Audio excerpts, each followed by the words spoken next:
I will talk about how can you fix this problem or know how you can do that on your Turbotax app. So you just follow these ways, then it's going to work with you. All you have to do in the first, you just click on settings.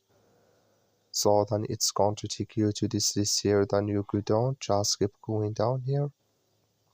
Click on apps. So then you come to apps list, and here you're looking for Turbotax app, or just click on search. So then here at Turbotax, it's going to show for you like this. Click on it. So then you come to next step here, it's going to show for you like this here.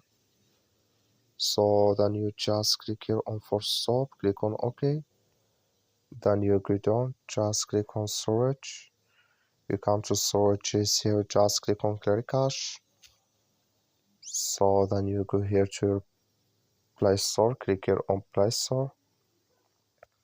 You search here for Turbotax, it's going to show for you like this. You will find here updates, click on it, then it's going to work with you.